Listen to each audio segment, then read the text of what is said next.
Welcome to a short look at adding tables of contents to Word documents. Any document with more than a couple of pages can benefit from a table of contents, a TOC. We will look at reasons to include a table of contents, we'll tell you how to create one, and we'll demonstrate how it looks in Word when we build a TOC. A TOC helps readers jump straight into the section they need without having to scan the whole document. It can be easier to read and understand a document that is broken into meaningful segments. Scanning the TOC can be informative in itself. It can display the structure of the information contained in the document, acting as an outline. Here's how it's done. First, the sections of the document need to have titles. It's usually better to write meaningful headings rather than Part 1, for example. Next, section headings need to be formatted in the Heading 1 style. Select the heading and click on the Style button. Subsections can be incorporated too. Subsections will be indented in the TOC, displayed as subsidiary to the primary heading, as in an outline. Format subheadings in the style Heading 2.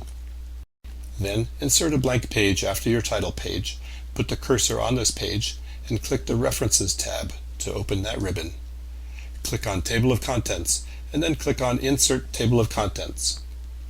You can experiment later by changing the settings, but to start with, just leave the defaults and click OK. Boom! The table of contents appears on that page. Label it.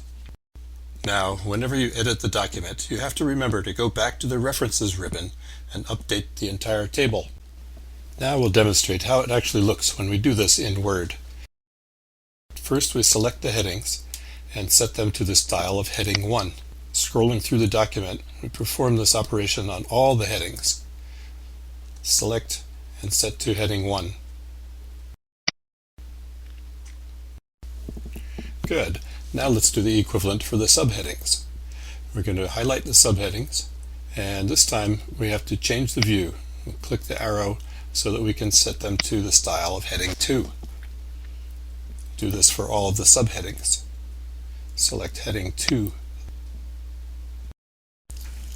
Now we'll actually insert the table of contents. Back at the top of the document, just after the title page, insert a new blank page. You can use the Insert tab and then click on Blank Page, or you can use Control-Enter. Then move to the References tab. References tab is where the Table of Contents feature is located. Click on Table of Contents and insert Table of Contents. Accepting the defaults, you can just press Enter. And there it is. The table of contents appears on that page. That was easy, right? Good. Well, it's important to remember that whenever you edit the document, you have to update the table of contents. Down at the bottom of the document, if we add a new section, we have to set the heading as the style of Heading 1.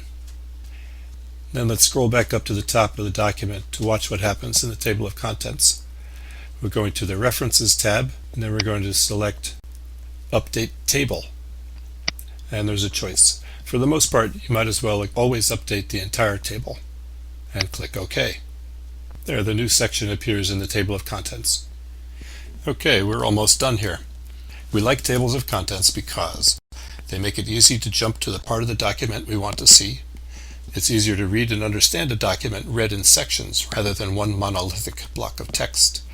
And seeing the outline of the document as displayed in the TOC can help us better understand the whole document and the points the author wants to make. One more time, it goes like this. The document needs to have section headings. Format the headings in the Heading 1 style on the Home ribbon. Any subheadings would be in the style of Heading 2. Then go to the References ribbon, click on Table of Contents, select Insert Table of Contents, and then OK.